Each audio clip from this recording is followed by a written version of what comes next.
Hello बच्चों। हमारा प्रश्न दिया हुआ है अभिक्रियाओं में से अपौपचय अभिक्रिया पहचानिए तथा इसमें ऑक्सीकरण कर्मक और अपचयन कर्मक की पहचान कीजिए। ये रिएक्शन दिया हुआ है HgCl2 प्लस 2Ki HgI2 और 2KCl बनता है। चलिए समझते हैं इस प्रश्न को। अगर इस प्रश्न की मुख्य अवधारणा की बात करें तो मुख्य अवधारणा में हम तो पहले समझना होगा रेडॉक्स रिएक्शन के बारे में, या फिर आप बोल सकते हो अपचयोपचय। ठीक है, अपचयोपचय अभिक्रिया जिसको इंग्लिश में रेडॉक्स रिएक्शन भी बोलते हैं, उस किसको बोलते हैं? जहां एक ही रिएक्शन में ऑक्सीकरण भी हो रहा हो और अपकरण भी हो रहा हो, या ऐसा बोल सकते हैं ऑक्सीकरण तथा अपकरण साथ साथ हो रहा हो।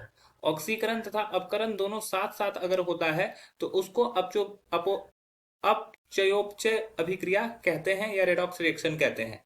और अब यहाँ पे ऑक्सीकारक और अपकारक की भी पहचान कर रही है। तो ऑक्सीकारक किसको बोलते हैं? ऑक्सीकारक उसको बोलते हैं जिसका अवकरण होता है, जिसका अपचयन होता है।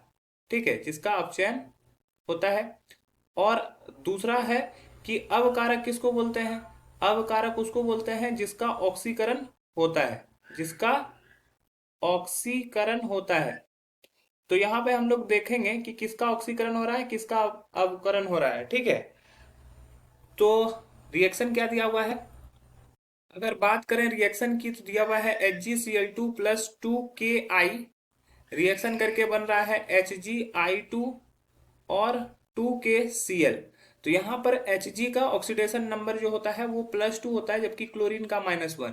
यहाँ पर K का +1 और I का -1। यहाँ पे Hg का +2 होता है, I का -1, K का +1 और Cl का -1। तो अगर देखोगे तो यहाँ पर किसी के भी ऑक्सीकरण संख्या में बदलाव नहीं हुआ है। अतः यह अतः यह रेडॉक्स अभिक्रिया रेडॉक्स अभिक्रिया नहीं है। ठीक है, ये रेडॉक्स अभिक्रिया नहीं है, इसलिए ऑक्सीकारक और अपचयन की भी पहचान नहीं की जा सकती। आशा है यह प्रश्न आपको समझ में आया होगा। धन्यवाद।